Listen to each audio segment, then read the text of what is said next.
Greetings, everyone.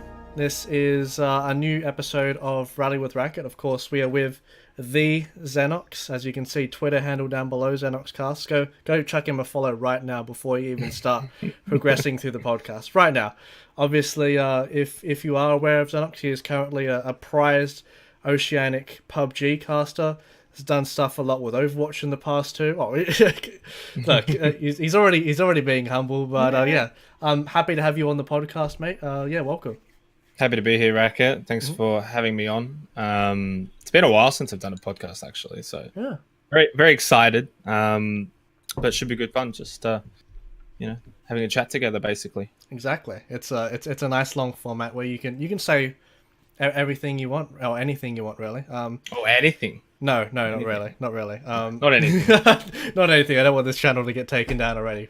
That would certainly be a bad reaction. But okay, so we're going to go through a sort of timeline of events from your casting career, and I think even before that as well, since I'm a person who did a little bit of casting, and I feel like when I talk to casters, a lot of people have sort of different motivations as to like how they or why they wanted to delve into commentating. So for me personally, I like really enjoyed watching sports, especially when I was younger, and I just always for some reason when my parents were watching the TV and they would just go out for like a smoke break, I would just mute the TV and just talk over it by myself.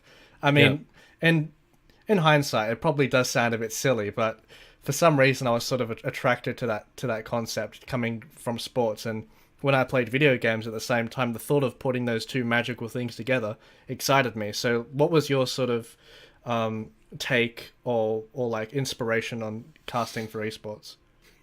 I mean, I'd say I probably was a bit similar to you. You know, when I was younger, I would, pretend to be maybe a bit of a commentator when watching sports or something. I used to if I was playing like a sports game when I was really young, I'd pretend that I was the commentator for it, which is kind of cute when you think about it. But ironically, none of that had anything to do with sort of why or how I got into casting. I mean, obviously, I would assume you have an idea, but for those who don't, it started with Overwatch, and it was through the community called Whirlpoolians at the time, before it became Watchpoint Oceania. And we just had those community game nights where, obviously, this is at the peak of Overwatch, or thereabouts, when it was super popular and everyone was playing Overwatch, and a lot of fun game modes, etc. And so we were putting up those community nights, and I figured, let's stream these so people can go back and watch it. And I was like, oh, maybe we should have someone talking over it. And at the time, I was into esports, but I wasn't massive about it. And this is maybe 2016. And obviously esports, and it's crazy, but it has gotten a lot bigger even in just 3 years' time. Yeah. So I knew about esports. I'd watched it, but I never really put much stock into the casters. They were nothing I sort of focused on. I really didn't know any casters in the Oceanic region, and how long that some of the casters have been grinding for in this region. So, I just started talking over it. Really, I had no idea that I was actually casting, and I was horrible, really bad. I think the VOD is gone now. It used to be on YouTube. Yeah, I remember like when we were having a VOD review one time, you sent me like a reference for your like first cast. Yeah. I'm glad it's been deleted. There are still some earlier VODs of the Whirlpoolians or Watchpoint Oceania casting, which were just really bad. Like I had a crappy headset microphone because obviously I wasn't equipped to be doing this at all, and it sounded horrible. I kind of knew what I was talking about, but I didn't really have any idea of casting and sort of what it you need to be doing in terms of flow and charisma and all these sorts of things. I was basically just talking. But because we kept doing those game nights regularly, obviously it gave me more opportunities to, without even me realizing, get better. It wasn't even at that point something that I was like, oh, I want to do this, or I this is something I could make a career of, or it was literally just doing it for fun. I was never intending to get better at it. It was never something that was really on my mind. It was, for me, the same way that people would come and play those games, right? You wouldn't play those community game nights and think, oh, I'm going to be an esports pro. So it was, for me, the same mindset. It was all a bit of fun. And from there, I actually was Rock, who was an admin for Whirlpoolians and then later Watchpoint, who contacted GameStar as they were just starting up their new, what was it called? Spring Series? I think it was called Spring Series at the time. They had just finished their Jamstar, I think. So they just finished Jamstar, and then I sort of was beginning my path with Whirlpoolians, and then with Spring Series coming up, Rock messaged them saying, "Oh, we've got this caster from Whirlpoolians. I think they were looking for a caster or something. I can't recall because I actually didn't even know he messaged them. That's how little it was on my mind. He went and messaged them to inquire for me. Anyway, so I got a message. I think it was from Bobby J, who was an admin for GameStar and whatnot at the time. And he messaged me and asked me if I was interested. And it kind of just snowballed from there. And that's when I started to realize, hey, this is a bit more serious now. And this is something I could potentially do, potentially get better at, and have a bit of fun. I didn't think it was going to lead anywhere. And so I joined GameStar as part of the casting staff. I think I was assigned to be doing the second division. I can't remember what it was called, so I'll just go with the second tier.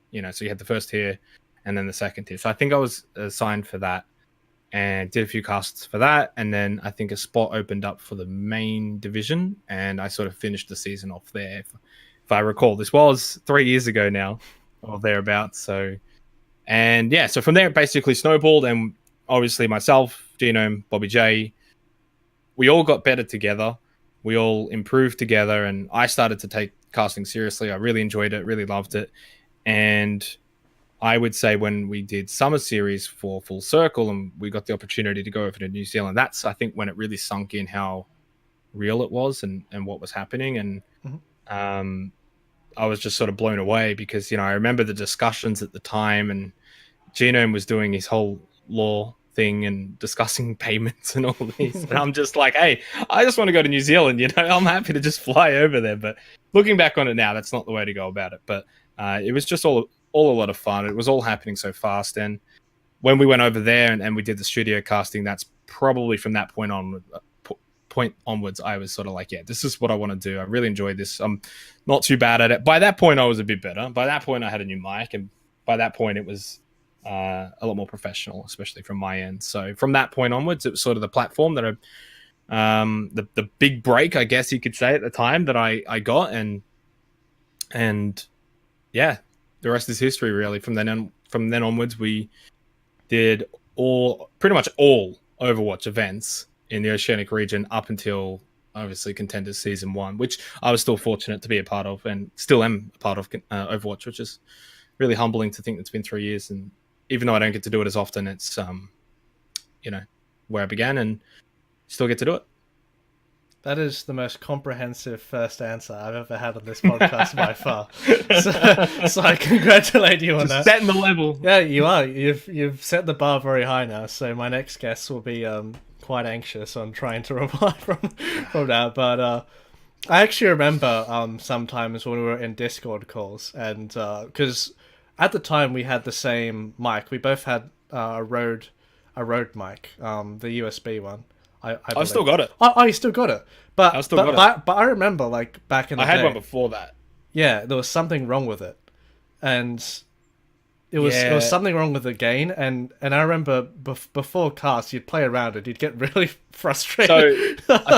So what I've found out over these years is that the mic quality through Discord suffers for whatever reason, and I've never been able to really fix it. But through OBS, so obviously I've been doing PUBG a lot, and I get to put my voice straight through OBS, and it's really crisp and clear. Better, yeah, so it's something to do with Discord.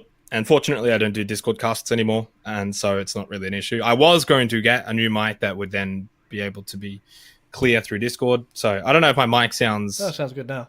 Yeah, but that was the issue, Racquet. Right. That was the issue. Fair enough. I just wanted to touch on that because I know we're both using the same audio system. But yeah. So you mentioned that Summer Series was really the thing that sort of kicked things off for you. In terms of just casting, obviously, in your room and doing it in an environment when you're in front of a camera, in front of a crew that Full Circle production was really really Mm. good, especially for Yep. its time, and they still hold up to now. How did that sort of transition for you? Because obviously as a caster, I mean, you did use obviously webcam, I believe, on like side the Yeah, game yeah, yeah. online and stuff, but actually being there in person with your colleagues, your workmates, and having a whole setup, how much different is that, and how long did it take for you to sort of get used to it? I mean, I won't lie. The very first time I went on, I was pretty nervous, Mhm. which I think is totally acceptable. I think if you'd be silly and lying to say your very first time in that sort of environment that you wouldn't be nervous. For example, I just had um, this weekend Galway, part of the PUBG community, doing his first studio cast, and he was. Can we swear on this? Yeah, go for Yeah, he was shitting himself. it. He was shitting himself, yeah, I guess that reminded me a little bit of my first time, and that's totally acceptable. Some people might deal with it better. Some people might never grow out of it, and some people adapt to it, and eventually it's nothing. Which is fortunately what sort of happened with me. Um, After that first cast I did with at Full Circle and being in front of the camera, obviously it was split over 2 weekends. I would say by the second weekend it was piece of cake. There weren't any issues, wasn't nervous, and that's when I really started to feel like I was in my element. Mhm. And so the first weekend, yeah, there were a bit of butterflies, a bit of nerves.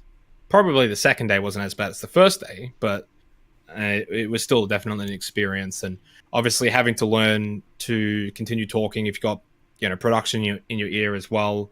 So you had to get used to that really sort of for the first time, and obviously having an earpiece in and looking at the cameras, you got all the big white ring lights or box lights, whatever they're called, and the big stage and just sort of vast emptiness around the stage. It's kind of funny because when you look on it on the stream, it's just the square box and you see the Yeah, desk and all the panels at the back. But outside of that, it was just this this is that like thing. warehouse. It's just this warehouse, or at least it was back then.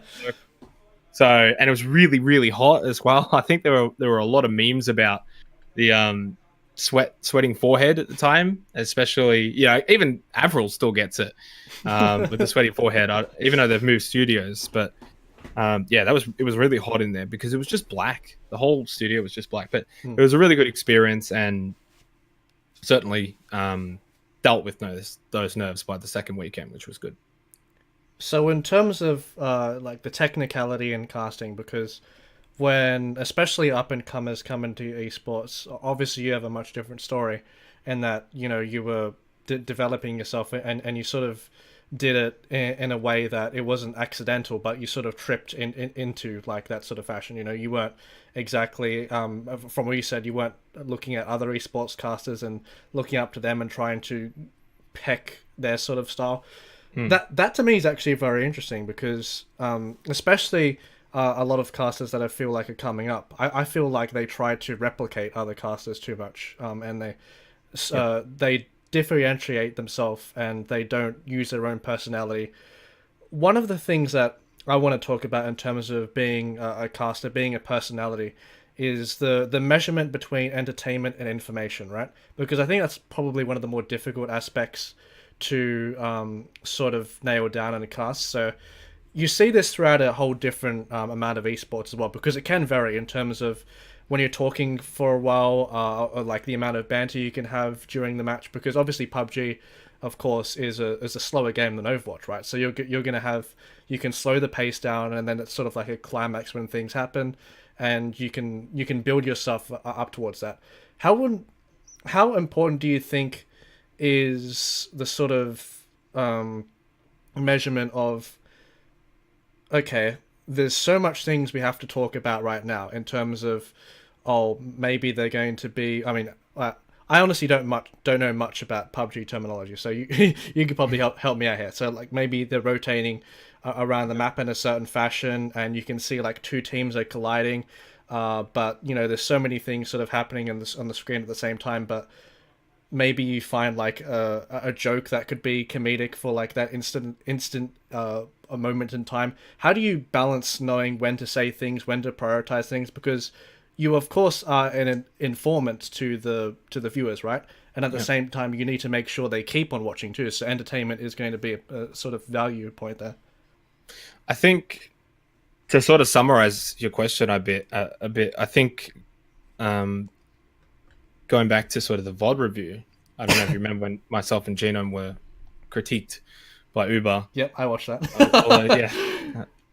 Yeah, yeah, that was embarrassing, but it was definitely great because one of the things he touched on, which has always sort of stuck with me, and a lot of things he touched on stuck with me, and I think that helped a lot. But to go back to your point, was he mentioned the fact that a lot of the times, especially my early days of casting Overwatch, I tried to do too much. I tried to speak about too much and tried to, as you mentioned, summarize everything that's happening. And sometimes you just can't do that. And that's perfectly fine. You're not going to be able to get every information.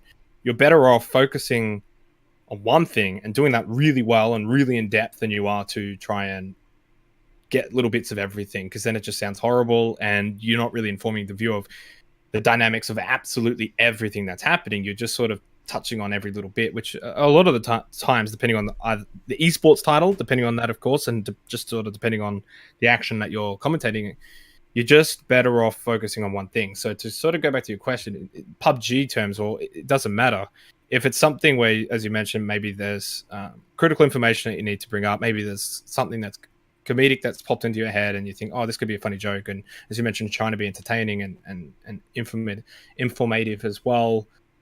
You want to do, in my opinion, like in terms of order, you want to be informative. Like you want to be able to inform the viewers what's happening. That's your job at the end of the day as a caster, is to inform the viewers what's happening, why it's happening, how it's happening, when it's happening, all of those W's. But then it's about controlling yourself.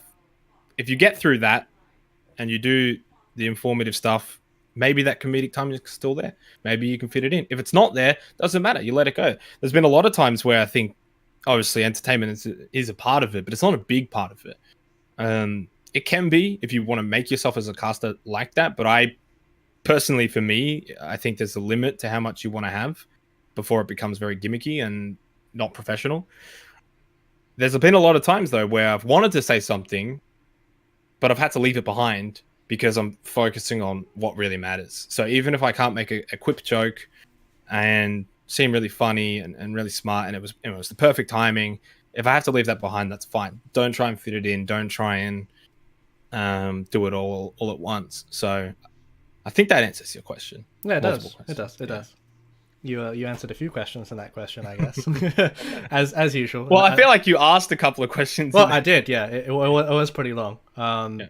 So we did sort of touch on this, but I don't think either of us sort of elaborated in that, because of course your two main titles were PUBG and Overwatch. Now, sort of, in terms of a comparison, obviously PUBG is going to be a lot slower paced. Overwatch, generally for the most part, can be pretty hectic, and you just sort of have to keep things short, and when it happens, see it as, or cast it as it is, so to speak.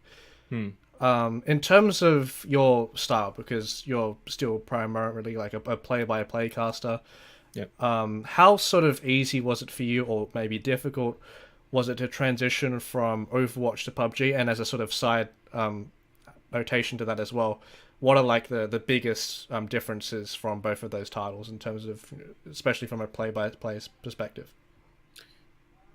I mean, technically, I didn't actually transition from Overwatch to PUBG. My very first title that I casted after Overwatch was Rocket League. When I was doing, right, yeah, I remember that. Okay. Yeah, so I was doing the ESL Events and Champs, and I say this to a lot of people and to a lot of casters. Overwatch is still by far the hardest game to have casted. I think Monty mentions that a lot. That obviously he did League of Legends, etc. That Overwatch is by far the hardest thing he's ever casted, and I totally agree with that. Not to say that it's impossible, because it's clearly not. For me, it was not so bad because I sort of grew up in it. Yeah. But going from Overwatch to Rocket League, it was just absolutely amazing because there was nothing to talk about in Rocket League. I mean, by far the easiest game I've ever casted was Rocket League. There's just not much really happening. It's a lot more about the analytic side of things and how the players are playing and their formations, etc. But I won't go too in depth into Rocket League. But then from Rocket League, I did a couple of other titles. There was sort of a phase where once the Overwatch stuff was kind of slowing down, just before Contenders or maybe just before Open Division, where I did Rocket League, touch on CS:GO a very small amount, but I never really wanted to cast CS:GO. I did some other titles that I honestly can't remember, but to then when I eventually ended up doing PUBG, Overwatch, I was still technically doing. I remember the first time I did PUBG was sort of around when it was released, and it was hype and it was big, and um, yeah, it was pretty slow. Obviously, PUBG's relatively slow to begin with in the games, but the actual fights themselves I liken the most to Overwatch. Ironically, there's a lot going on. You've got 4 versus 4 squads. If you look at something like CS:GO fights, I don't even really call them, exchanges or whatever you want to call them. They're not really fights because of the way that CS:GO is structured. It's very different. But in PUBG, when 4 squads are going at each other and you've got nades flying and smokes and positions that are being held and people pushing up, there's a lot going on. And so the play-by-play that I obviously got from Overwatch made me a very fast speaker when I was doing my play-by-play. I like to call it Uber Light, because going sort of back to your very first question, even though when I started casting, I didn't try to emulate anyone, Uber was someone that obviously doing Overwatch, play-by-play, Australian, it was kind of an easy choice to sort of look at. I have moved away from that now because I think that it's better to be your own caster, but that was sort of one thing that I wanted to try and gain as a trait or a behavior off of him, was that ability to speak fast and comprehensive while relaying the information of a play-by-play fight. And for Overwatch, it was super important. And for PUBG, the fights, it's super important as well there. I think the biggest difference really is the fact that if you look at Overwatch, for example, let's say when a team wins a fight, there's like maybe a 20-30 second downtime, not even in some in some games, and depending on the map and where's everything positioned, maybe it's only 10-20 seconds. But that sort of 10, 15, 20 seconds or whatever, where there's not much happening in Overwatch, is sort of the equivalent of the first 10 minutes of PUBG. Right? So where it's very analytical. Mm-hmm. There's a lot to be talking about still, but you're not going to be needing to talk very fast. There's no real fights happening.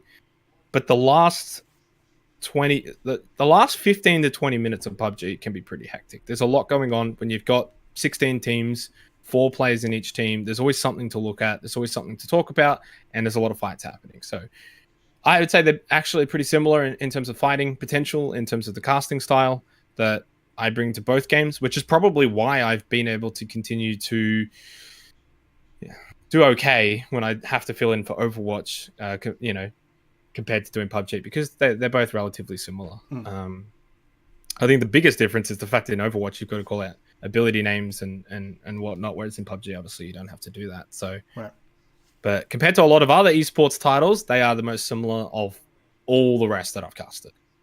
Okay, that's fair enough.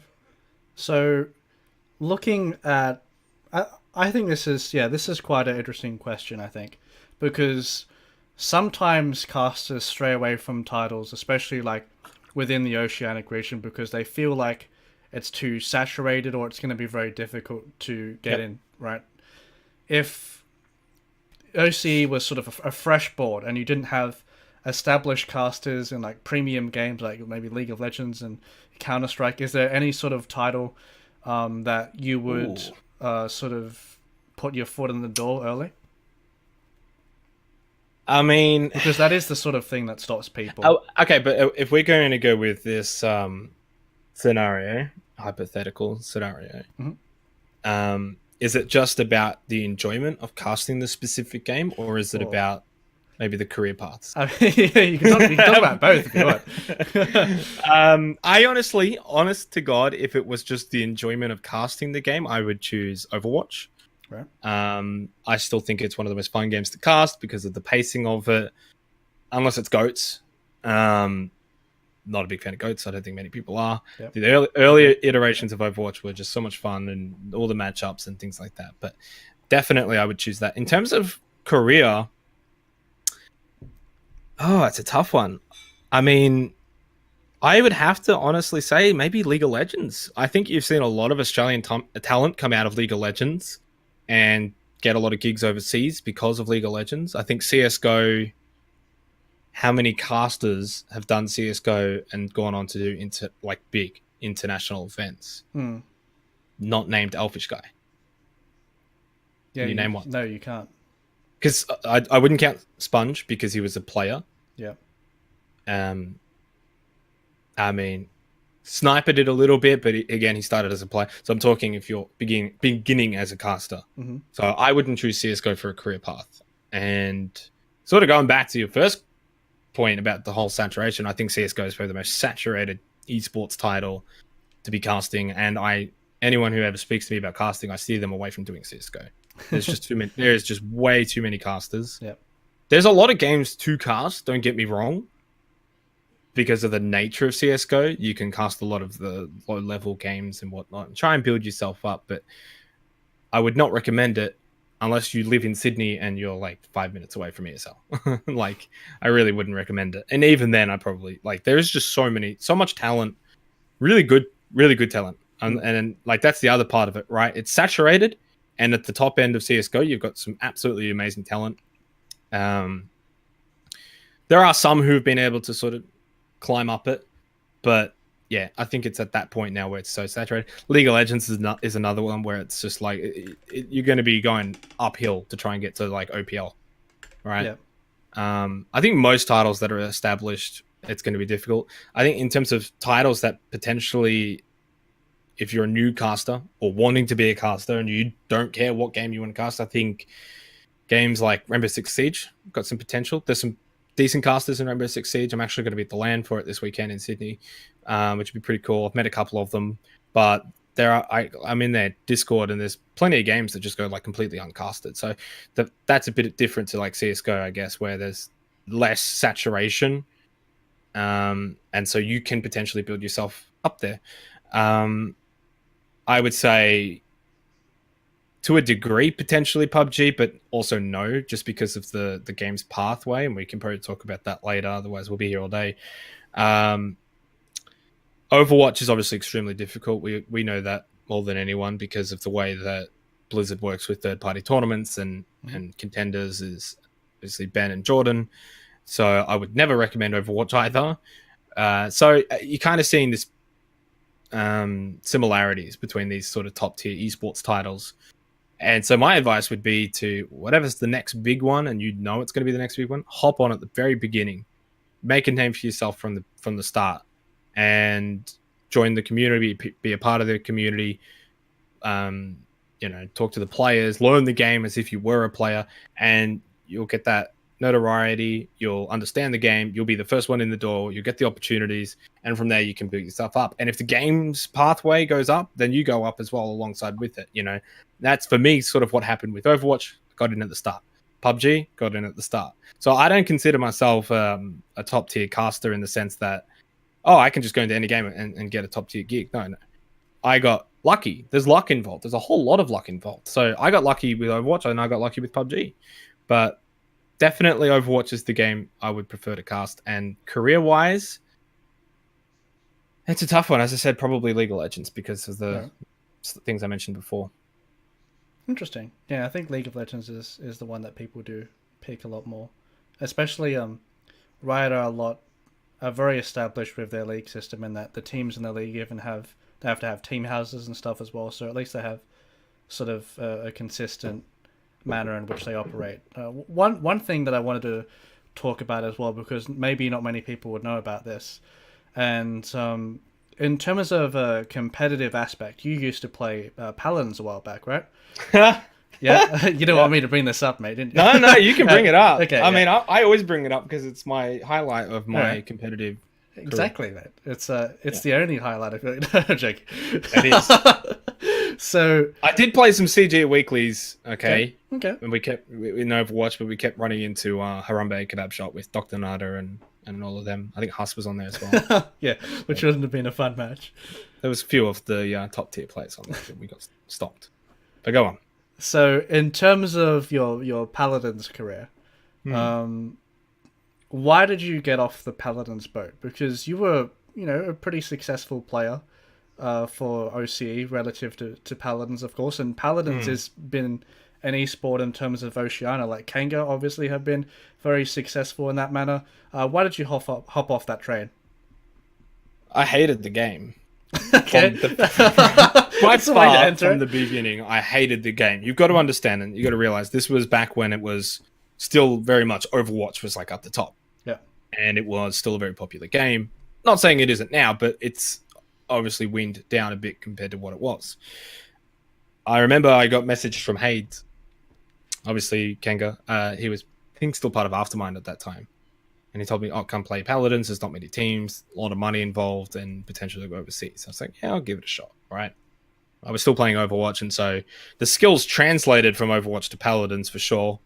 And I don't like to brag. It's sort of like a humble brag because I don't consider myself really a pro gamer, and I suck at a lot of the games I play because a lot of the times I'm playing against the pro players that I know from the communities. So, but I was really good at it. I was pretty decent. And so because of that, I was like, hey, maybe there's an opportunity to make a bit of money, which I did. And maybe there was an opportunity to go to a LAN or something as a player and try and fulfill that sort of, I don't know, esports dream. That was never going to happen. I realized pretty quickly because Kanga, or at the time Aftermind, and then they were Abyss as well for one tournament, Hayes' team, they were just by far ahead of everything. Like, you couldn't touch them. We beat them in scrims one time. And I think at the time we were the first team to beat them in scrims for one. Like, I'm just talking like one game, and like that was it. And they brought out the excuses and said, "Oh, we weren't trying. Oh, we were trying different things." And yeah, whatever. Okay. Whatever. Give us one, okay? But the problem sort of came from the beginning because when the team I was in was created, we were the second best team. And then 2 days before the first tournament, Avant Gaming, or they were Avant Garde at the time, signed up and they had a bunch of players. And we're like, oh, okay. And they were really good. They were the second best team in the region. They were better than us, except for the fact that they weren't. We beat them in scrims a lot early days, and we beat them just before the beginning of the tournament, and then we choked. We choked in the tournament, and we lost to them, and that gave us like it was like literally the first game of the season we had to play against them. So you played against each team once, and we had to play against them. Basically, if we beat them, we go to LAN because we didn't lose. And this did happen. We didn't lose to anyone else except for they were Abyss at the time. Kanga. So we lost to them. It was a choke job. They were better than us, but we should have won. And a lot of that's because I never scrimmed because of what I mentioned before. I hated the game. So I literally never scrimmed, and there was, which was bad of me. I was part of a team, but I was a bit cocky at that time in my young age of 22 or something. I would come into scrims for one game and we would just blow apart any team. And I would leave for scrims and my team would still win, but it wasn't the same. And so I felt a bit cocky and I was like, oh, they don't need me to win scrims, and they know if I come in for scrims, we're going to win anyway. And so we never really improved. We kind of just stayed around the same level, which was the third best team. And we kept coming third in everything. And we eventually joined Masterminds, thanks to my connections with Polter. And we joined Masterminds and it all just went to shit. There was drama, as esports teams have, and I was on the inside of it for the first time. And we finished fourth because Kanga, and I think they were Kanga by then, decided to make an academy team or something, and these guys were just like ridiculously good, and they were the new second best team. So we dropped to like fourth. We weren't making as much money. And so in the end, this was around the time when my casting career started to take off a bit more, and so I really wanted to focus on that. I was already focusing on casting more than Paladins, and I was, as I said, giving up scrim nights to go do casting and stuff. So I was like, you know what, had my fun. I think I ended up making like $2,000, which was absolutely huge compared to the rest of the Overwatch pros who were playing Overwatch professionally at the time, who made like $10 in CG Weekly. Yeah. So I was more than happy. I was like, yep, cool. Got a new TV from that, and I focused on casting. So yeah, and that was the end of Paladins. And I do feel like if I had have scrimmed, if I had have really wanted to be professional at it, I could have at some point made LAN or at some point joined the second best team. I don't think I ever would have got on like Kanga or anything. Definitely not. Those guys were just by far and away the best. And so I don't know. I guess I just didn't obviously have the drive for the game. And because of that, I more than happily gave it up. Right. Fair enough. It is actually quite a trend with people who transition from like being a player, they go into either casting or coaching. I'll ask the coaching question after this one. But if you were to practice a game, or if you had the choice to be a top tier player or a top tier caster with a selected esport of your choice, I mean, Top tier caster. Top tier caster, okay. Yeah. You want the clips with your voice in them. You want to be the voice of the game. Yeah, I can understand that. I think it's just more because that's what my mindset is, especially right now. And I think to the pro players who are, if we're talking top tier, like we're talking like Overwatch League, right? Mm-hmm. The amount of hours they put in and grinding and playing the game over and over again, I feel like I would probably burn out. Yeah. So it's an easy choice for me, top tier caster.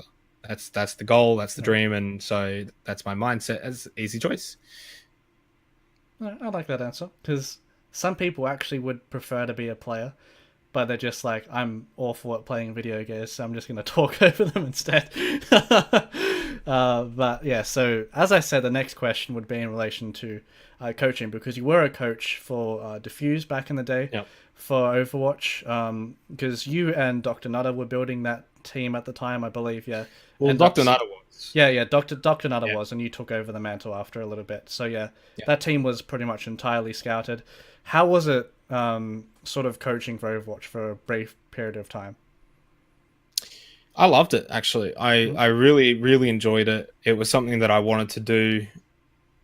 There was, I'll talk about the issues with it, but from the beginning of it, so Dr. Nutter was starting it, and I mentioned to him that I wanted to coach a team. And he messaged me back, and he was saying, "Oh, well, I'm making a new team." And I was like, "Wait, haven't you already got a team, Ancient Templar or whatever?" He's like, "Yeah. But I'm going to make a new one." And I was like, "How can I don't know, be like assistant coach or something?" He's like, "Yeah." So we went in it together, and then they joined Scylla, and obviously the rest is history from there. He focused on Scylla, and then from Scylla he went to Fusion Girls and whatnot. So, so I took over the team that was created, and we're going back a long way here, but there was, I think, 2 players who were part of the original team that left pretty quickly as well. We had Boris from the start, we had Swilko from the start, we had Stunner, and we had Neferhor from the so those were the key 4 Defuse from the absolute beginning, before it was even Defuse, and we had 2 others that I can't honestly recall. Wasn't Vitania? Vitania was later, right? Yeah, that was later. That was my pickup, which it was a bad call. Understandable. Yeah. So took over them and really got into that coaching lifestyle, and setting up scrims, being part of scrims, and just sort of realizing the grind of it. It really was a grind, and I was still doing a bit of casting as well, obviously. Mm-hmm. And it was a lot of fun, and to take, especially at the time, 4 completely unknown players. Like, no one knew who these guys were, unless you were like tier 3, or you just knew them because you saw them in a lobby, or you were friends with them. Like, no one knew them on a professional level. And they had a lot to learn. They didn't know how to dive. This was back when diving was a thing in Overwatch. I said, okay, we're gonna I'd run through plays and things like that. And was like, okay, we're going to do this. We're going to dive over here. And then they would go to execute it. And I was like, what the fuck was that?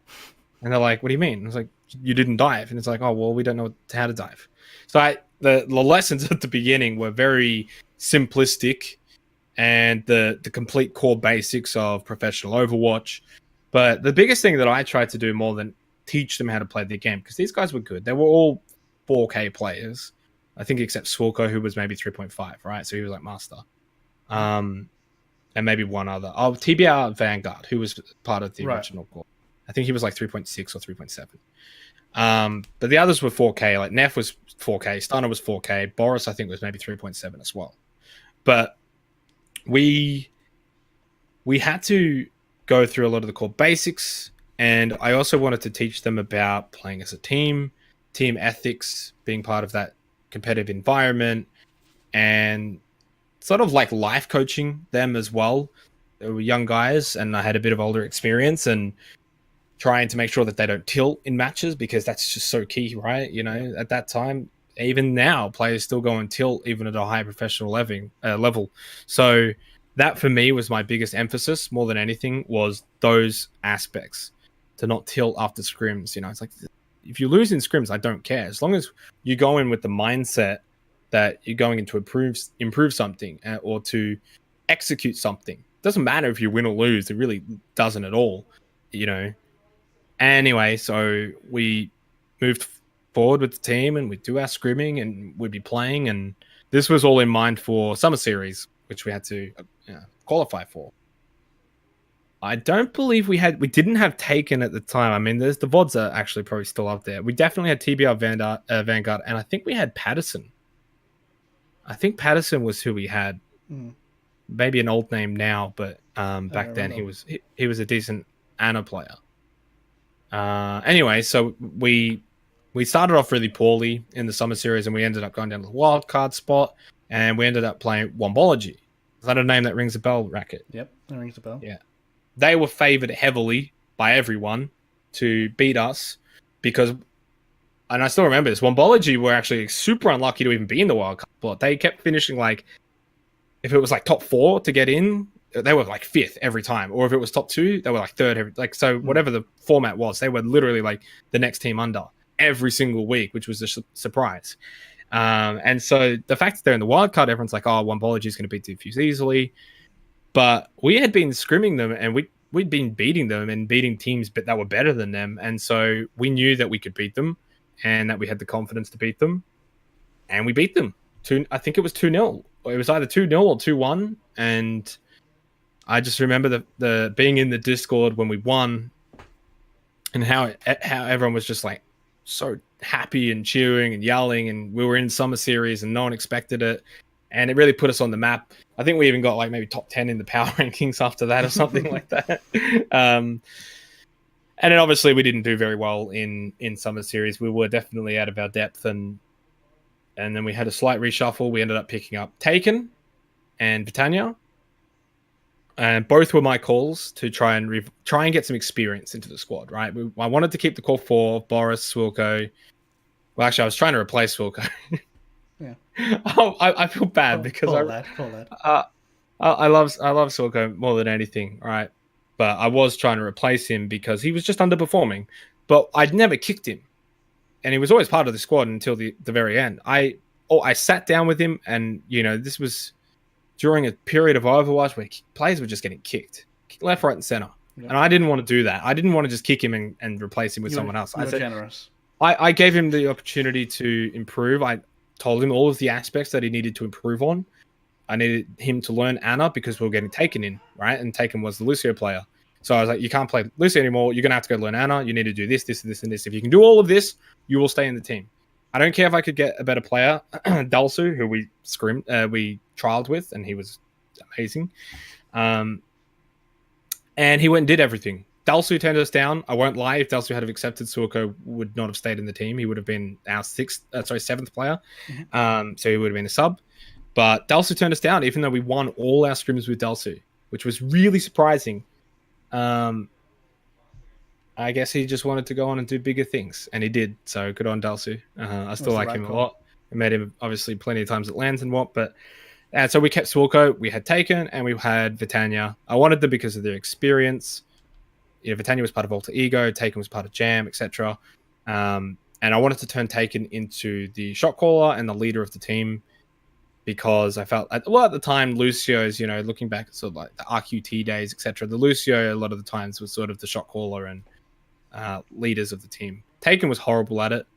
Great kid, great guy, but he just couldn't grasp the role at all. I tried so many times to help him out, and it just wouldn't work. And then you had Vitania, who was just one of the most toxic people ever. Like I have no hate for Vitania. I think he's a good guy, but my God, toxic. And him and Stunner, I swear to God, Stunner and Vitania were going to kill each other if they had stayed on that team. Yeah. They were going to kill each other. Even afterwards, but like when that team was gone for a while, and Vitania was hanging out on my Discord in the tennis court, he would tell me stories about the team, and Stunner would always be like the evil guy. Nah, it was painting the picture. well, like, you know what? They were both as bad as each other. It was right? hilarious They listening. were both evil guys to each other. It was really bad, and it was just horrible for the team chemistry and whatnot. And yeah, so we just I guess kept playing games and whatnot, and eventually we lost the tournament. Actually, no, it was what league was it? It was like Cyber Gamer, top tier division. I think we won one game in the entire season, or no, actually we didn't even win a game. I think we lost every single game. And I think maybe 3 weeks before the season ended, we had a bit of a team meeting, and everyone just wanted to go their separate ways amicably. And I said to them, look, you know what, guys, we had a good run. I think by that point it had been about 6 months or so, which was a pretty long time, Racquet. Looking back at the early days of Overwatch, 6 months for a core team, especially like a core 4, was a long time. That's a record. And I said to the guys, look, we did our best. We tried. It was a lot of fun. Let's finish the season out, though, so we don't be disrespectful. And we finished the season out, and everyone just parted their separate ways. Nefahor and I stayed really close because at the time, actually, PUBG came out, and we were playing PUBG a lot. And Nefahor, obviously being very good at PUBG, and he's gone on to do great things. Boris went a bit quiet. Stunner actually got into PUBG as well, and he was with VG Gaming doing team managing for them.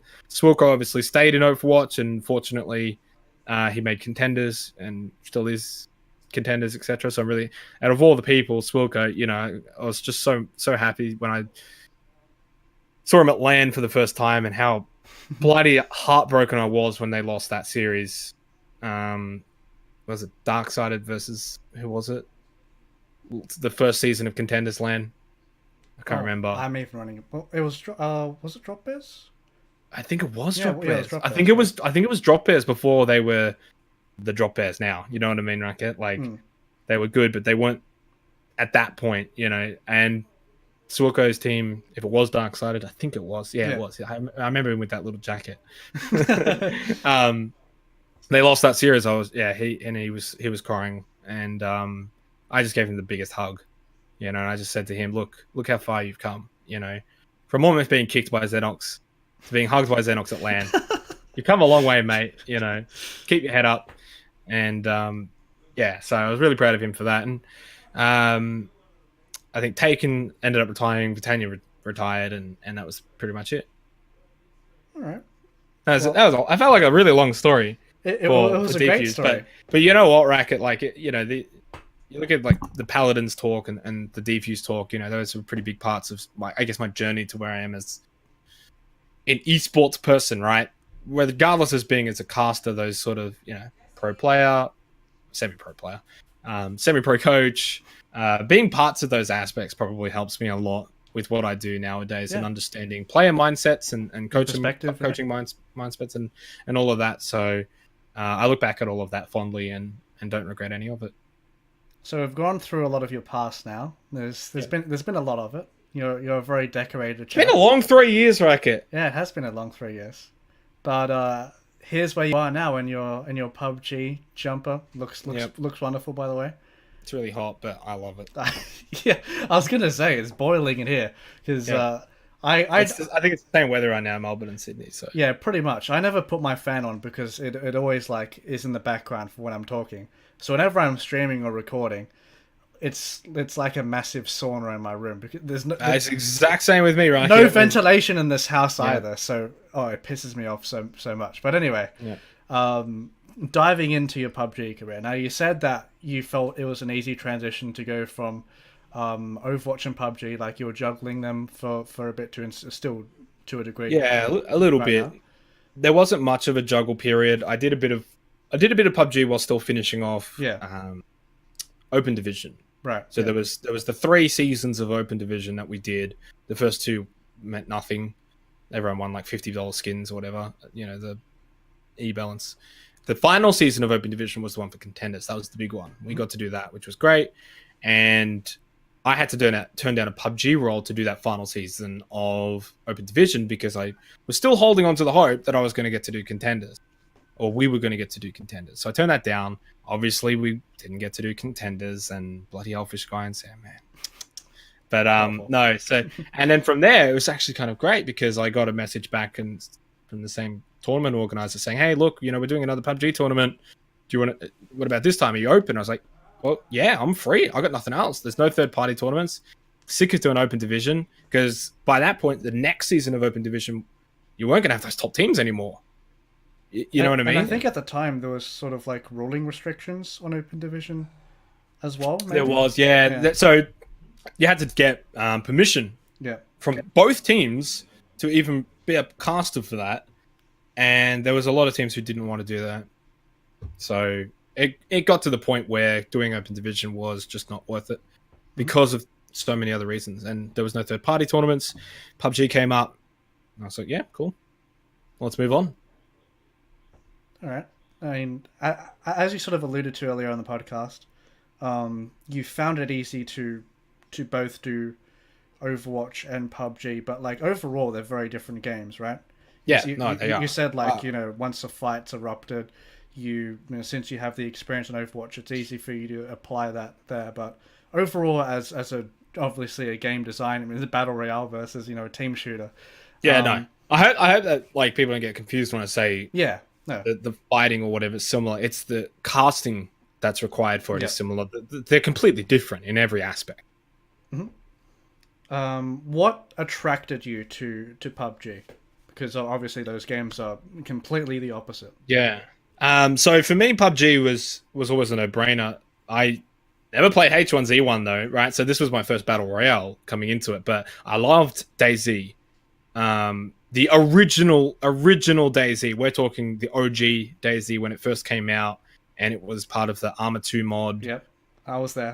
It was like early 2010s or something. Yeah, that was a while ago. Yeah, really long time ago. We're not talking the standalone DayZ here. Yeah, not that shit DayZ.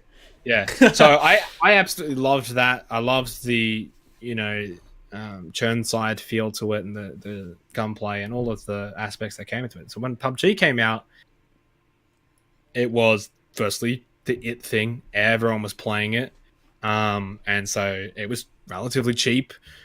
And I was playing with like Neferhor and a bunch of friends, and we were just shooting the shit, having a great time. It was just so much fun. We didn't care about winning, and well, actually, that we did care about winning. We won, but we also had a lot of fun. The amount of times that Nef would just like shoot doors open with a shotgun instead of opening them, and we'd be like, "What are you doing, Nef?" It's like, "Oh, it's quicker." I'm like, "No, it's not." Anyway, so it's just a lot of fun. It was a really fun game, and the casting of it came way later, way later though. Yeah. So because obviously I was still playing casting Overwatch, and when I eventually got into casting PUBG, it was a little interesting that it was overwhelming in the sense that there wasn't really much for me at the time to talk about at the very beginning of games because my knowledge of it in terms of the professional scene was extremely limited. Like I didn't know any of the players. I didn't know any of the teams. Back then, you didn't have logos the way you do now, and the spectating client of it was even worse than what it is. And so it was a challenge to begin with, but I was up for the challenge. I had committed to doing the full season with the TO, and so by the end of that season, it was a lot better and a lot more natural. And then other tournaments popped up because hey, look, third-party tournaments are a thing. Blizzard, people will run them, and your game will stay popular. But so it was just like job after job after job, and I was like, hey, this is much better than Overwatch, Mm. I mean, must have been I can cast, So I was doing that, and here I am. What can I say? On a consistent basis as well, which means you're going to get better at an easy rate. That was a big part of it, right? Is the consistency. If you're not casting, you obviously what's the word? You deteriorate, right? It's weird to say it like that. It's not like you're actually fading away. Thanos snapping his fingers. But you definitely, worsen the longer you don't do it, and you come back and you're very rusty. But by continuously doing PUBG, it was kind of interesting because when I did get the opportunity to do a little bit of Overwatch Contenders, I was still fresh. I was really, really fresh because I was still constantly casting. Mhm. And so, obviously, all those years of Overwatch experience combined with the constant casting that I was doing with PUBG, and it was natural. Yeah. I looking from spectating PUBG from like the early stages, because of course before getting you on the podcast I just wanted to look at a few matches. I actually think now you would obviously have a lot more knowledge of this than me, I hope but so, Racquet. well, yeah, you cast the game professionally, right? Yeah.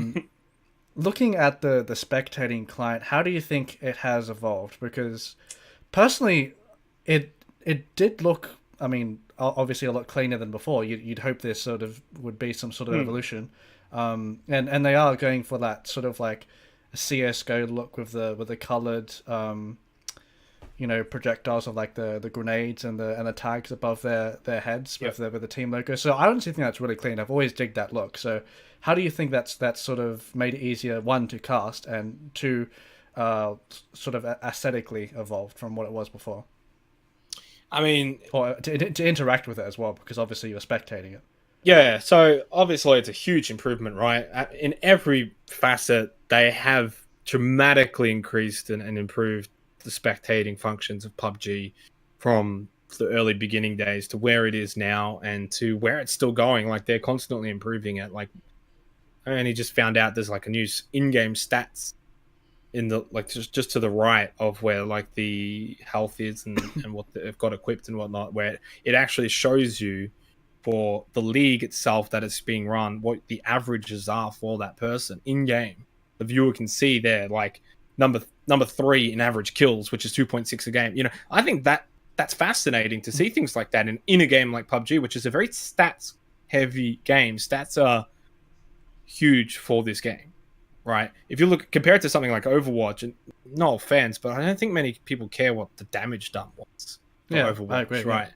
So it's different in that regards. Whereas in PUBG, it's like more CS:GO style, where people want to see what's your KD, you know, what's your damage, what's your average damage, deaths per game, what's your placement time, how long do you stay alive. All these things are great for viewers and for casters alike, as well as the players themselves love it too, to have the stats and information. So as you mentioned, the tracer following the grenade as well, and smoke grenades, and seeing where they're going to be able to land before they land is obviously great as well. Player tags, logos, all these things. It's just made a better viewing experience and a better casting experience from the beginning. All right, so you've compared the past to the present. So looking in the future, if you were to sort of if you're in the game development team and you would want to tinker the design of the spectator client and looking for additional features, is there anything that you would particularly focus on? Ooh, a tough one because It's a lot of power. I mean, well, it's also the fact is I think where they've gotten right now is pretty decent. Yeah. Man, I don't know. You put me on the spot here, Aka. That's fine. Have or no. The only thing I would say, and I don't even know if it would be possible, but if you could somehow, as a spectator, maybe draw on the map in game, that would be pretty cool. They'd have to moderate the casters. No penises on the board, please. Look, yeah, no, I can't promise anything, Racket, but I think that would be really cool if you could somehow, I don't know how you would do it, but if you're giving me ultimate power here, Racket, and I'm basically Tony Stark, I think the ability to draw on the map, and that way I can highlight what I'm talking about more visually, that would be great. Okay, fair enough. Because that power is in, they do have that like within Overwatch League, but they have it like aftermatch. I think League of Legends has it. Yeah, it does. It does. I really do enjoy that feature personally, and especially when you have, because obviously with PUBG you refer to the map a lot as well. Does CS:GO have it in theirs as well? I think they have it post match, not within the actual match. Yeah, but yeah, I personally love that idea. Somehow in game would be great. I mean, I'm not talking replays or the match or anything like that. I think somehow in game, if you could make that happen, Tony Stark that shit up. Right, fair enough. Well, he's right above me anyway, so Yeah. you can probably have a chat to him about that. All right, so looking, of course, at the oceanic scene within PUBG, Yeah. if there are viewers new to this podcast and they're trying to learn more about the game, they're trying to learn more about you. I've learned a lot about you, but they want to learn about the scene of PUBG. What is there to know about like teams that are very successful at the moment, or players that have like a bunch of prestige? We already mentioned one name before. It came into Overwatch. Neverhall obviously has been very successful. Well, he's not in OCE anymore. Yeah, he's not in OCE, exactly. That's why he's so successful. Yeah, he's in Southeast Asia, looking like a lion with his grangly beard and his long hair. Long hair, yeah, no, I get jealous of that every time. Yeah. But yeah, so yeah, teams I think keep your eye out. Well, Atletico is the best team in the region. Yep. By far. Zoidmate, Flood, Luke 12, Happy Navitas is the four for them. And they win everything. They're dominating the pro circuit right now in Oceania. But I guess just sort of grasping PUBG Oceania as a whole and the scene right now, 2019 is shaping up to be, well, it is going to be the biggest year for PUBG OCE. Like, it by far, there's no question about it. Regardless of how the game is as a matchmaking experience or as, a pub game, it's the biggest OCE has seen in PUBG this year because of what PUBG has announced. 3 phases. The first phase, which is happening right now, Racquet. Yep. One team will get to who wins the Pro League in Australia, it's labelled the ESL AUNZ Championship because it's being hosted by ESL, and that's fallen under their banner where they've got the CS:GO and the Dota 2. But it's basically the OCE Pro Circuit or OCE Pro League, however you want to call it, or ESL AUNZ Championship, which is its real name under ESL.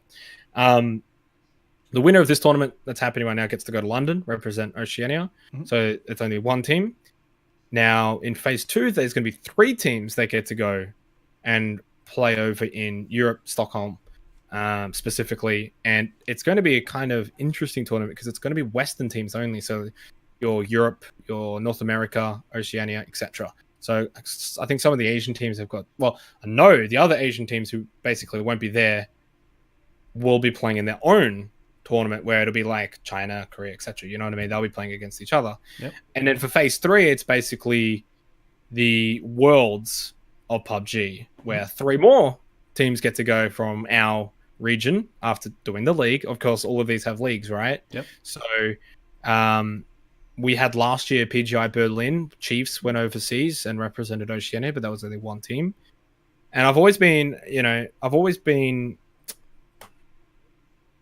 saying, when you send one team to an international region, it's really difficult. Really difficult. You're playing against 15 other teams. You don't really have others to communicate with.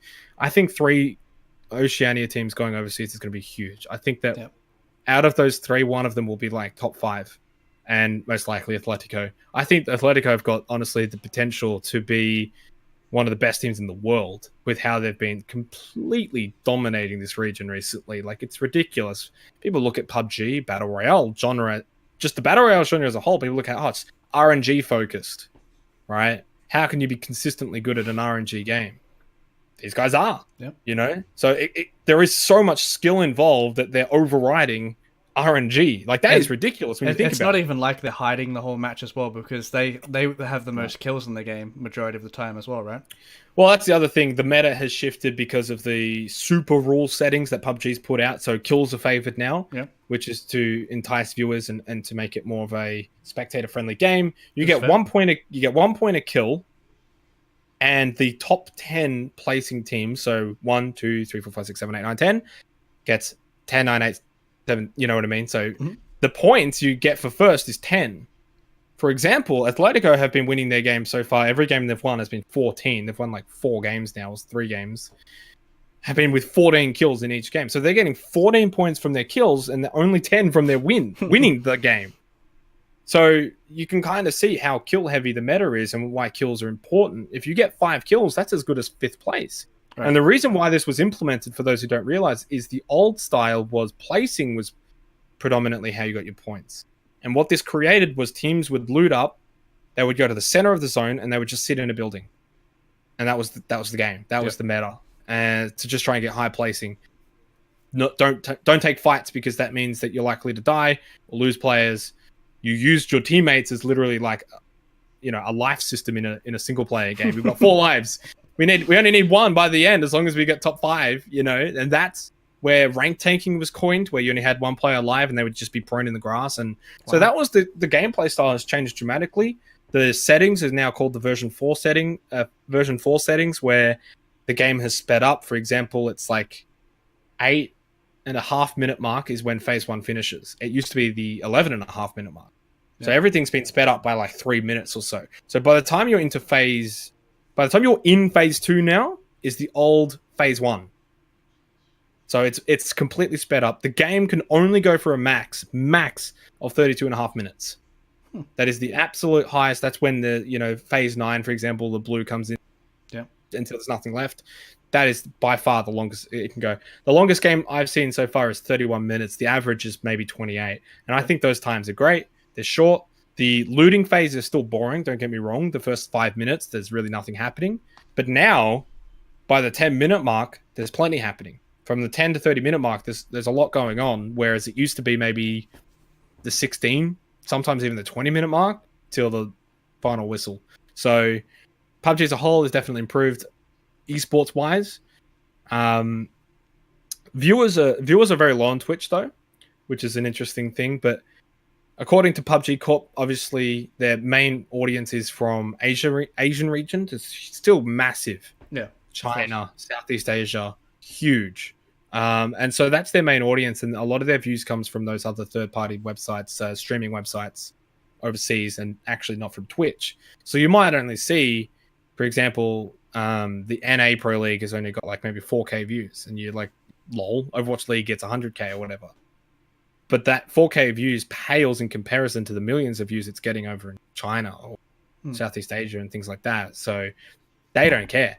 They are bankrolling this whilst it's sustainable and viable. Clearly, it's sustainable and viable because they've announced like 2-3 years of a roadmap. They're not being silly and trying to do an Overwatch League or anything like that. And it'll just, I guess, continue to be sort of similar to that of maybe the, sort of like OPL style, right? Where you play your region's league and you get to go overseas. In this case, there's three phases. Like that, There's 3 phases of it, though, which is great. And the interesting thing, and I love this, by the way, I think this is where it's really good and sort of a bit of a throwback to sort of like MSI, when MSI used to do like League of Legends events and things like that. They're getting third-party tournaments to host these first 2 Grand Slams.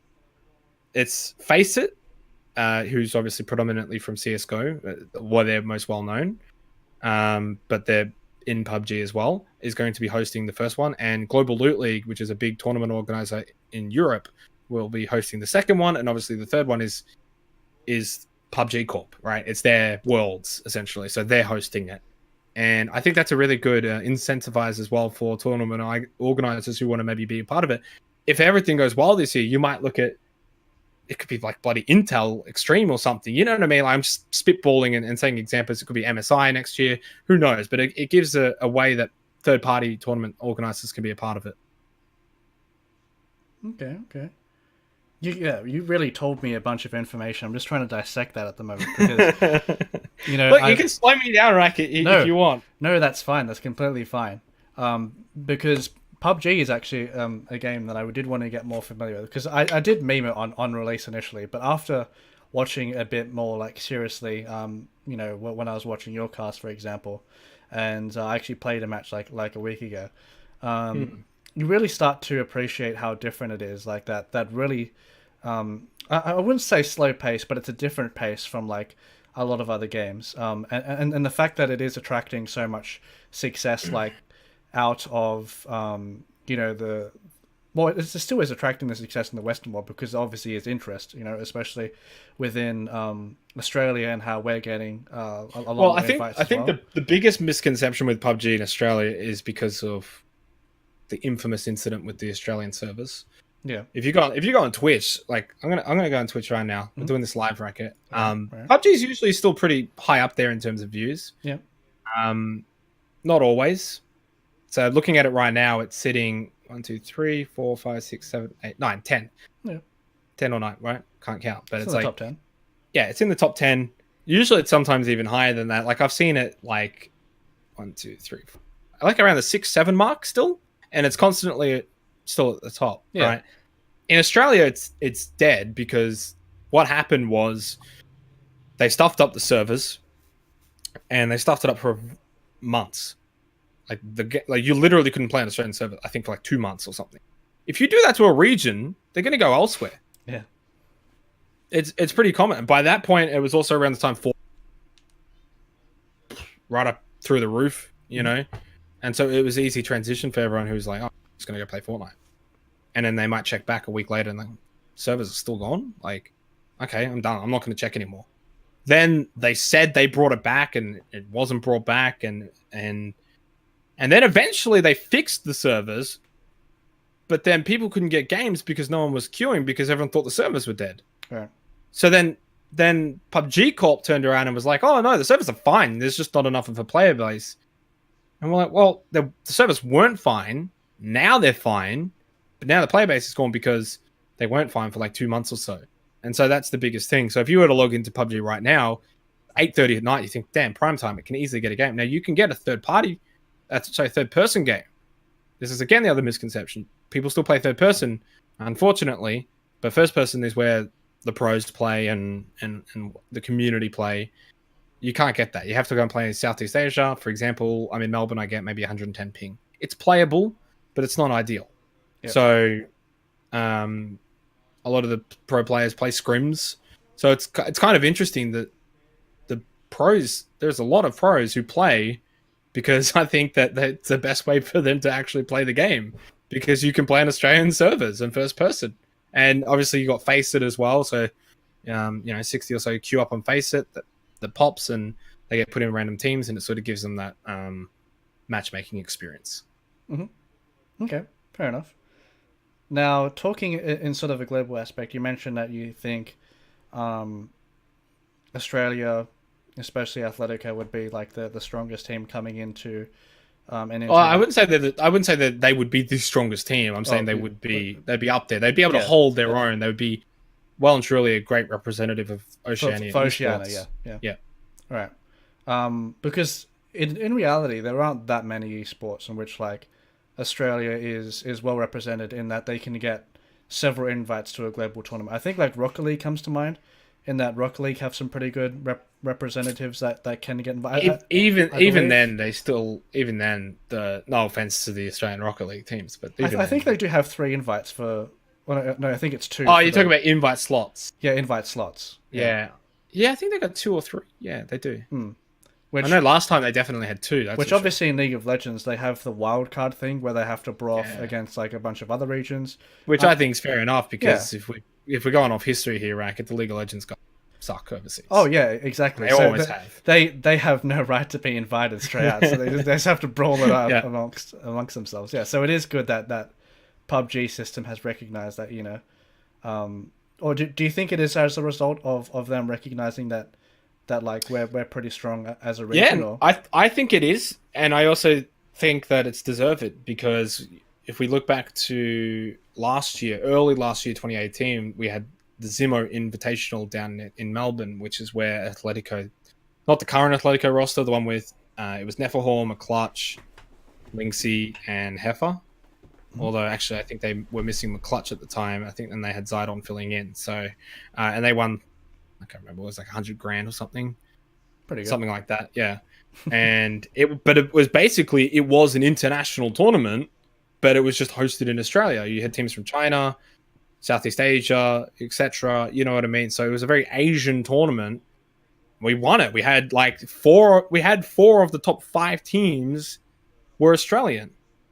And overall, I think there was only maybe like 8 Australian teams, right? And I think we had 7 of the 8 in the top 10. Right. And some of the teams weren't really favored to even do as well as they did. And we dominated it. And we had recently Incognito, which was formerly Order Army, went overseas, Southeast Asia, and they won their tournament. I think it was I can't remember, it was like 30K maybe or something. I can't remember how much it was. They won their tournament they qualified for. So they actually won an overseas LAN, representing Australia. We had Team Immunity go to Malaysia. They finished third. So we're seeing these results. We had last year at PGI, Chiefs finished 10th or something out of, and this was back when they had 20 in the lobby. Now it's 16. So to finish at the half point was really, really good result considering this was like Worlds. Imagine Worlds like League of Legends and an Australian team made like groups, and then maybe even almost made it out of groups, right? So it's around that sort of point. That would be huge. So even then, that was a good result there too. So we're definitely in the spotlight. The NA and EU communities know about us, probably more so than a lot of other esports titles integrate with NA and EU. There's some scrims that are with NA EU, but a lot of the scrims with SEA. So we get to scrim with SEA teams a lot, like, and that's a big help internationally. And we shit on SEA. Yeah, Southeast Asia is just not good. I like that. I like that confidence. Yeah, I mean, it's not. It's results, Racquet. Yeah, it's results. Yeah. But yeah, so it's deserved. It's very much deservedly invite slots for phases 2 and 3, and very, very excited to see how Atletico will go, because they will go to one of them. They're dominating this league right now. It's not over yet, though. Still got 2 weeks to go, but they will guarantee they'll get at least one of the top 3 spots if they don't qualify this time. But I think they will, and I'm very, very excited to see how they'll go. They definitely will have a lot of expectations, though, and probably a bit of pressure, but I think they'll be able to handle it. Okay. I did watch the. Okay, actually, one question that I did want to ask as well in relation to casting that I forgot to do earlier, because earlier on, I believe, from memory, you were doing, I mean, a lot of the coverage from PUBG, and some of it was like by yourself as well, right? How, I mean, obviously solo casting can be a pain in the ass, and when I did it in Overwatch, that was absolutely ridiculous. But PUBG, I guess you can pace yourself, and you found a style that suited you as well. I mean, you were hosting your own streams, and you sort of built your own community. People started coming in. And obviously now you have a setup with your co-casters, Elfish guy of course involved, too. How has that made things easier? Because you were doing the hard yards for a long time there, right? Yeah, I mean it was difficult, but at the same time it probably made me into a better caster. Yeah, and obviously I had to do the host role, analyst role, and the play-by-play role, and I obviously had one of those in the bag. It was the other 2 that I had to get a lot better at, and I think that for myself it's made me a better host. For myself it's made me a better analyst, and obviously, as you mentioned, sort of the slower pacing of it, especially during the early game, meant that as a solo caster, because I didn't have to throw to another caster, so I'd be doing the play-by-play, and while I'm doing the play-by-play, I'm sort of incorporating analysis into it. And so what I realized very quickly was, hey, like, I can be informative with my play-by-play to I guess a degree. You kind of hear from Monty and Doa when they do the Overwatch League. They're very analytical with their play-by-play casting. They don't do the whole Uber shouts, yelling method, which I still do that when I'm doing the play-by-play. But by doing the solo casting, it's made me my own caster more than anything else. And I just love the fact that I can now incorporate analysis into my play-by-play casting and be more informative, and feel like 1,000 times more comfortable doing hosting roles as well. So, I'm doing the hosting for the Pro League currently at the moment. I've had to do hosting roles as well for Overwatch Contenders. There was me and Genome did it for 2 weeks or so, and so these are just all parts of the journey, really, where you just get more expertise. And I think solo casting was almost like going in the hyperbolic time chamber, and and I'm not joking, because I did it for. I still do it, just not right this second, because while I'm doing the Pro League, I'm in the studio, obviously. So it really is. You've got to do it for a while though before you start noticing results and getting better. And you've got to look back at I'd go back and watch my VODs and try to improve and try and figure out what things I could do better and learn from my mistakes and be critical of myself and be like, oh man, this was shit. And the funny thing with myself is I'm very critical of myself. I think every cast is shit. I think I look back at a VOD from a week ago and I'll be like, oh, that was horrible. I can do way better than that. I'm going to do better this cast, and I think that's probably what is good to do as a caster, is to be critical of yourself. If you become relaxed and you're like, I'm at this level, this level's good enough, or yeah, I'm a good caster, and you become a bit cocky, I think that you'll eventually become stale and you're not going to improve and you're going to get left behind. So I'm very critical of myself. I go back and watch my VODs, and I hate my VODs and I want to do better, and that helps me, I think, a lot. I love that. I love that. You're very self-critical, and this is not me kissing your like shoes or anything, but like genuinely, as a person who was not only involved in the casting scene for admittedly not that long, but as a person who has even been like looking from the sidelines, you like for me personally were my favorite, like coming pre-contenders. Oh. Yeah, I just had to get that out there. Oh, but because you sort of have a style, but because for me, I still enjoy watching sporting broadcasts. You reflect that style the most, and that's what I personally prefer myself, right? So it's probably subjective in terms of that, but I think it's interesting you bring that up, because one of the things I do that I don't notice many other casters doing, and I'm talking like worldwide, I mention like match times a lot, and I mention scores a lot, and so for example in PUBG I might say, we're 22 minutes into the game right now. If you were to watch a football match, soccer, I call it football, but EPL or whatever, and you go and listen to that, they'll mention the time, they'll mention how the time is an aspect of the match, and it is. Time is an aspect, especially in PUBG, probably a little bit more than Overwatch. But I use it in Overwatch as well because, well, the time's counting down. It's a bit different, PUBG is more of sort of like a football.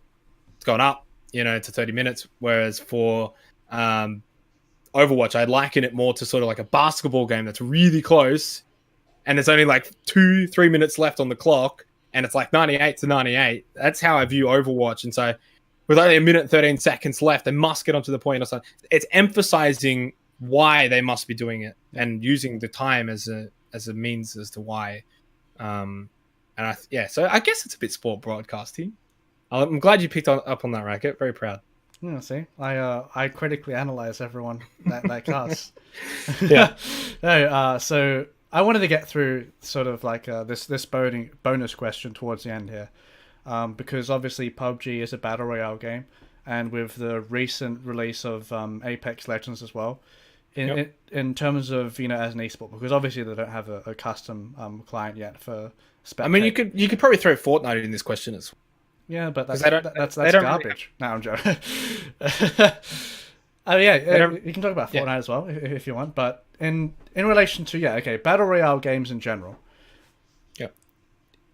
Right now, if you were to dip your toe into any other battle royale game, what would it be? Obviously, Apex just came out. Fortnite's been there for a while. Okay, so Fortnite. You think that's? Yeah. I mean, there is a ton of money. They announced $100 million prize. Okay. Get me those customs. This what I'm. Oh, let me in. You know that meme? Let me in. Yeah. That's. No. I think Apex is interesting right now. I think battle royales are interesting. I think they're pretty saturated. I love PUBG. Don't get me wrong, but battle royales are becoming saturated. I think Fortnite and PUBG can coexist in the same way that Dota 2 and League of Legends can coexist. Mm-hmm. So I have no queries between those two. I think Apex Legends is sort of this really interesting designed game that is so fun to play for 10 hours. And the replayability factor of it is less than Fortnite and PUBG. And I think a part of it is just because it just feels like you're just mowing everyone down. Like, and it's so fast paced and there's not much depth to the game. And I'm being critical of it. I have put a lot of hours into Apex Legends. I still have a lot of fun playing it, but I've noticed that I'm kind of stopped playing it. Yeah. I look at my Origin list and there's less people playing it already. The Battle Pass just came out today, in fact, and it's pretty garbage, to be honest. So, oh yeah, the skins look awful. I'm not gonna lie. And stuff that you do get for it. So, yeah.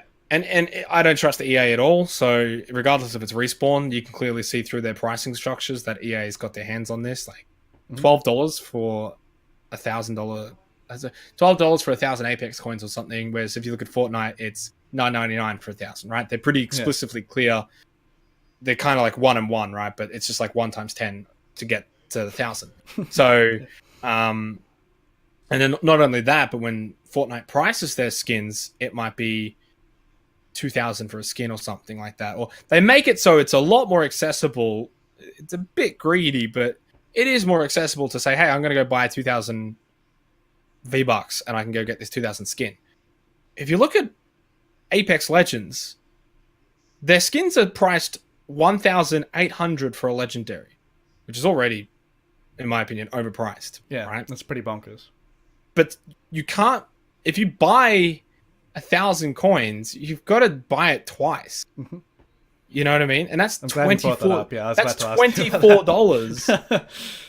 Like, you are committed, and then you've got like 200 coins left over. Wow, yeah, what are you going to get with that? You know, so I think their pricing structure is horrible. Their battle pass is horrible, and I think the replayability factor's not quite there. I think their first gun they released, the Havoc, is horrible as well. So everything they've done since their amazing release, and don't get me wrong, I thought their release was great. I thought the netcode was pretty solid. And it was, compared to some other battle royales like PUBG in terms of stability, it was pretty good, and everyone was having fun, and everyone was popular. Shroud obviously was playing it, Ninja was playing it, and it brought a lot of people in.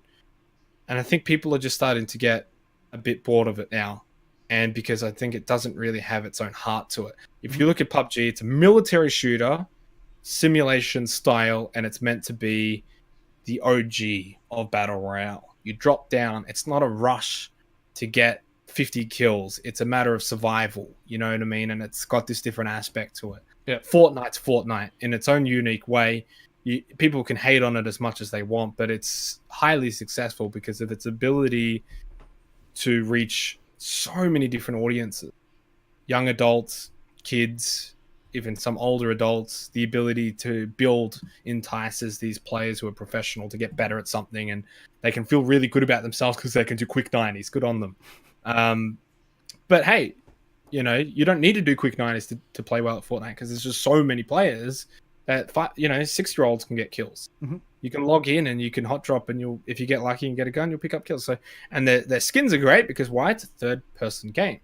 This is the other thing that people don't realize with skins is you're more inclined, and I don't have any scientific study to back this up other than just playing a lot of battle royales, but I reckon people are more inclined to buy a skin when it's a third-person game. Yeah, primarily. Makes sense. PUBG, from a professional standpoint, is played as a first person. Obviously, Apex is first person in every aspect, so you're not really going to see your skin. You look at something like Overwatch, yeah, the skins are cool, don't get me wrong. Unless you're doing an emote or something, you're not really going to see them, right? Mm-hmm. Fortnite, you're going to see them 24/7. You are going to see your skin. You are going to see your back bling. You are going to see your wraps and things like that. And I think that's what entices people to buy skins. And I won't lie, I bought some skins in Fortnite. I think the other thing with Fortnite is they're not locked to specific characters, right? They're not locked to heroes. They're not locked to legends. Makes it a lot easier. Yep, you've got a skeleton player model, and you can turn it into a fish. You can turn it into a bloody corn, which they've done, both of those, They can turn it into whatever they want.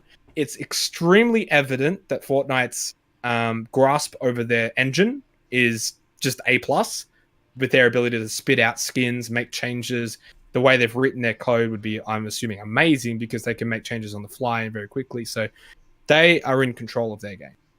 I think PUBG lost touch with its own bloody platform and its own code and its own ability to do things. Is now starting to pick that back up again. Is it too late? I don't know. Probably. Apex Legends, I feel like, has got no idea for their longevity, and they're just trying to cash in. It's EA. EA's behind it. Yeah, Respawn's got their name on it, but EA's behind it. So I don't think Apex Legends will be a big esport. Putting my money on that. I think Fortnite is still got a long way to go, and it will continue to be a big esport. Still plenty. One thing Fortnite's got to do though is get these bloody customs out there. They're there, but they're customs. They're not quite ready-made yet. Yeah, they're not up to scratch, and you can't really spectate properly, and all these other issues. So, that's the next step for Fortnite. Yeah, but battle royales have got to stop. They got to stop. They got to stop Racquet. I'm waiting for the new Halo battle royale. That's what I've. Are they doing that? No, they just. Oh, you're expecting that? I'm expecting it, but yeah, Okay. they did announce that they're releasing Halo 1, 2, and 3 on PC later on this year. Yeah, yeah. But yeah, no battle royale. But I think it's on the horizon somewhere. It's it reminds me of the early 2010s when it was all MOBAs.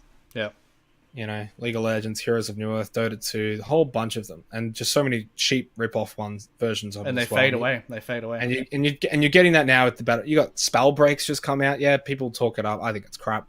Mhm. You had. Do you remember Realm Royale Paladin spin-off? Yeah. That lasted 3 days. So you've had these crappy battle royales already. Just leave Fortnite, leave PUBG in the same way that Dota 2 and League of Legends have coexisted and have survived through the MOBA period. I think PUBG and Fortnite will be the ones. All right. Yeah. See, I like that you've actually been very critical of Apex Legends too, because I think a lot of people have gone And critical of PUBG as well. You're very critical of everything, mate. I like Yeah. it. You're critical of yourself, which makes it a lot more interesting. But one of the analogies that I like to bring when looking at Apex Legends is, because remember when Quake Champions came out? Yeah. So this was a game that had like a massive identity crisis, in that you're trying to get people from presumably Overwatch at the time, right? Because this was at a stage probably Overwatch was about a year old, and they were like, okay, we're going to try bring people who have really good aim, and the idea of having abilities on your guys as well makes it like obviously a little bit more enticing for people on Overwatch to transition to Quake, right? That was like the whole game philosophy behind that. I feel like that is sort of being dipped into Apex as well, in that they're not having I wouldn't say they're having an identity crisis, because they are. It's not like they're heavily going into the ability aspect. There aren't ultimates that are just going to win you the game by just pressing a button. But for the most part, they're pretty like. I think I get what you're saying. I think they're trying to be unique in their own way, but it doesn't really feel like it comes off as being unique. Yeah, but do you feel like that is a sort of identity problem, much like Quake had? But because yeah, you did sort of say that. Well, you did touch on it a little bit before, but I thought I'd bring that analogy up because it is something a little bit interesting. I think maybe they're not trying to be true to themselves, or.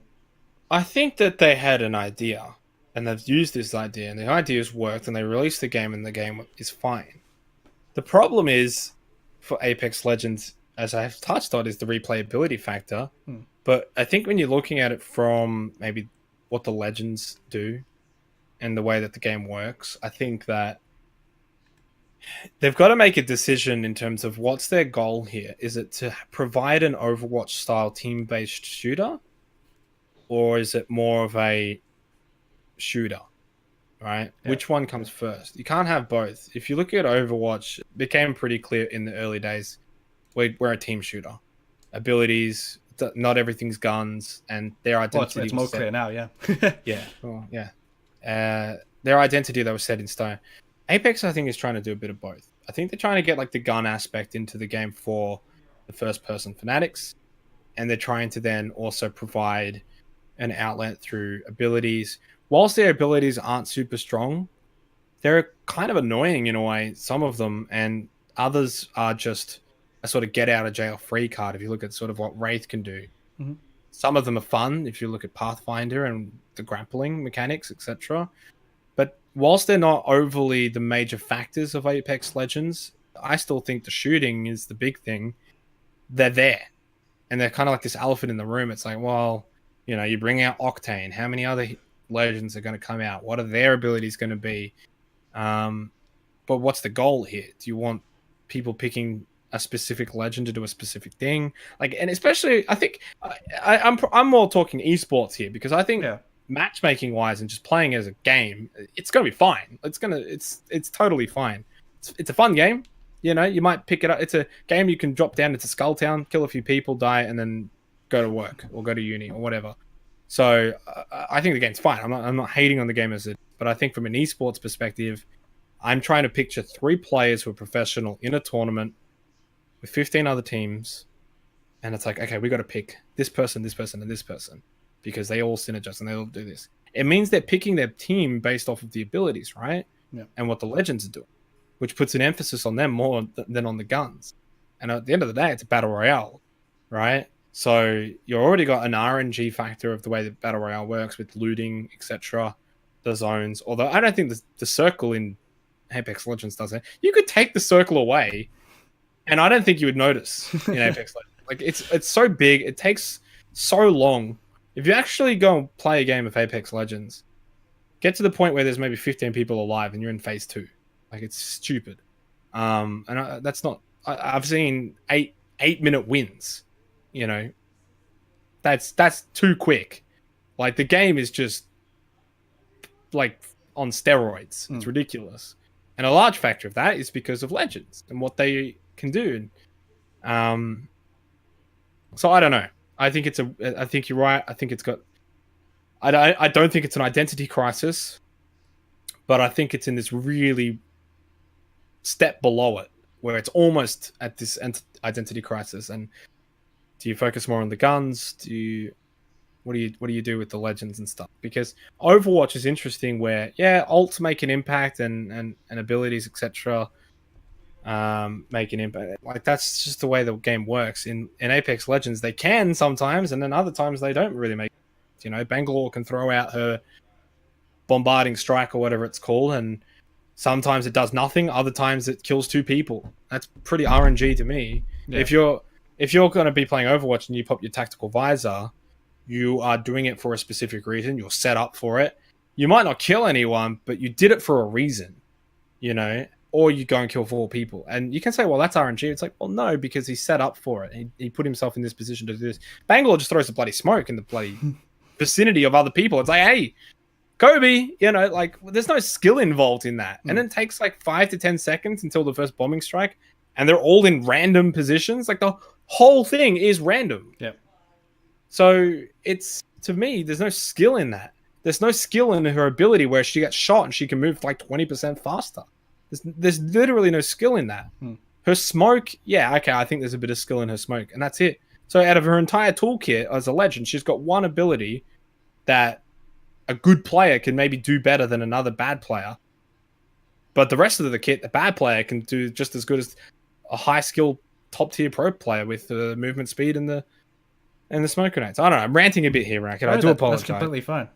But I love your passion. Yeah. I look, I'm very skeptical. I think when it was first released, I was sort of like, ooh, maybe this could be interesting. 3 players, less people would be required for the logistics of a LAN. Which we had the Australian Open, 100 people. It's pretty nutty. Simo was like, I think 64 people, maybe higher at the time. Maybe it was 80. So to have 60 people for a LAN and the 16 teams or whatever, 3 per team, I was kind of like, this is a good idea. I actually think that is a good idea.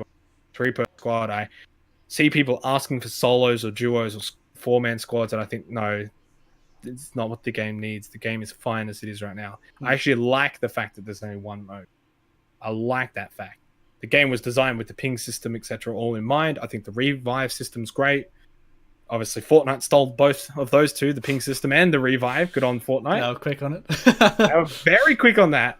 And I think they're good ideas. And it makes the game fun. But from an esports perspective, I don't know.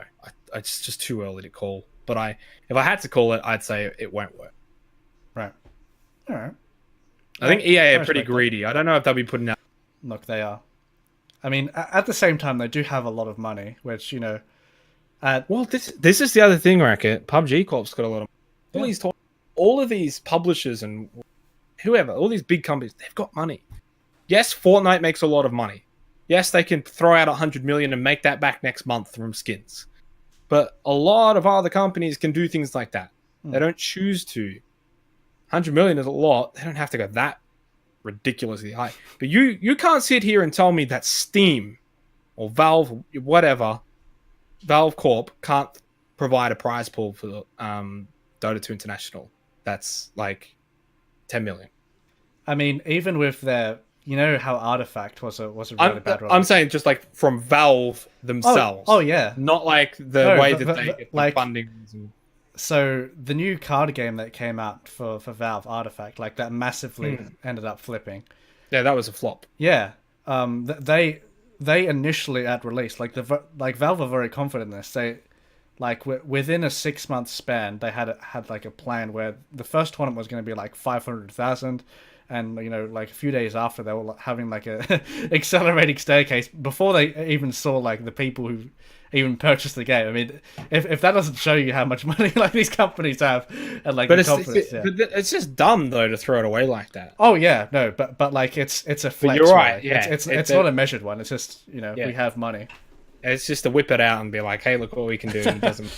But what I'm saying is that there are so many other tournaments. Like League of Legends could up their price pool to 50 million. Easily, yeah. Easily. But they don't choose to because they don't need to. Right? Fortnite, when they announced the 100 million, which I don't know what the hell they're doing with it. It's kind of like, hey, we got 100 million, here it is, and buy it. You don't know how to get it. But I think it's all going to their World Cup or some shit. I don't know. But I think it's so big for esports when they did that. Because they were sort of like, hey, look what we can do. If we can do it, okay, maybe not everyone can do it, but there's a lot of you that can do it. Yeah, it's like an auction. Yeah. So, and it draws in players, and you can see that. If I guarantee you, if PUBG was like, we're going to announce a $100 million tournament, and 20 million of it goes to OCE, those Australian servers would be up in like 2 hours. Yeah. I'll start playing. You know, who wouldn't? So it's sometimes money talks, and.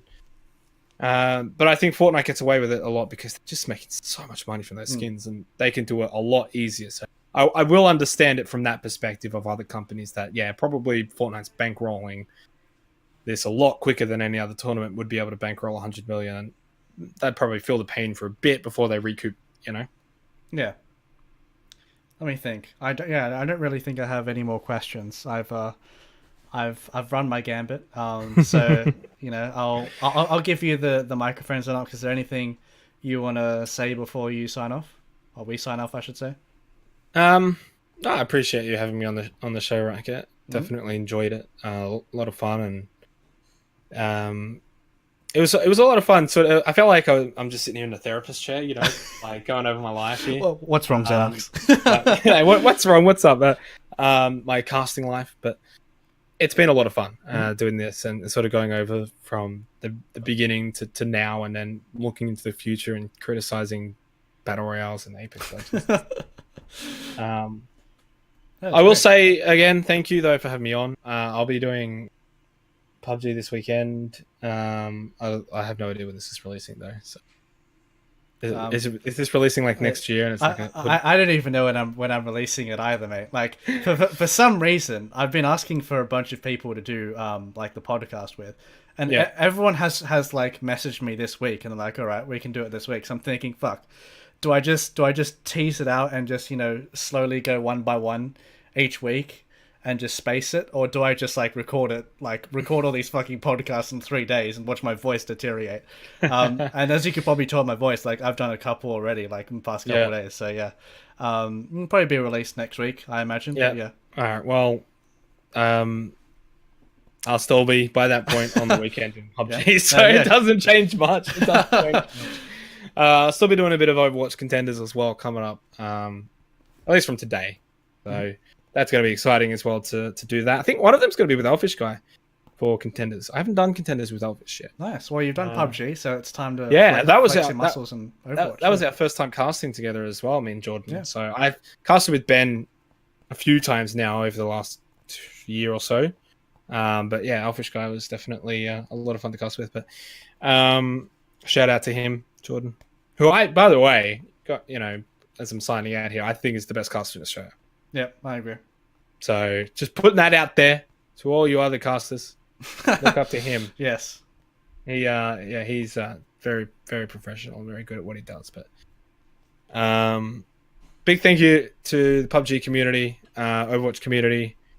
I'd like to thank Mum. No, I'm just kidding. Okay, go through everyone.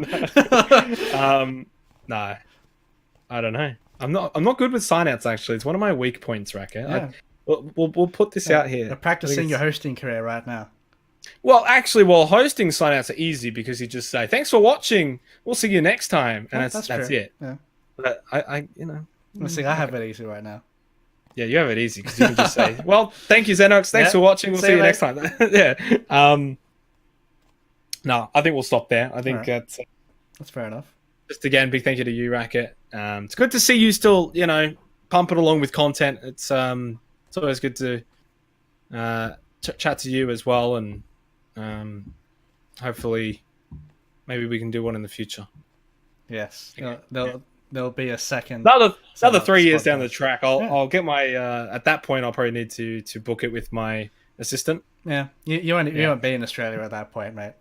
You'll be long I'm gone. kidding. I'm joking. I'm joking. I'm a bit of a prankster. Oh, you certainly are. All right. Thanks again, Racquet, though. Well, thank you everyone for viewing this as well. Of course, thank you to Zenox for participating in this. I think this is probably the longest podcast yet. So yeah, congratulations again, setting a benchmark for the future participants. But yeah, take care, everyone. This has been Racquet. That's been Zenox. Follow him on Twitter. Support his PUBG stuff. See ya.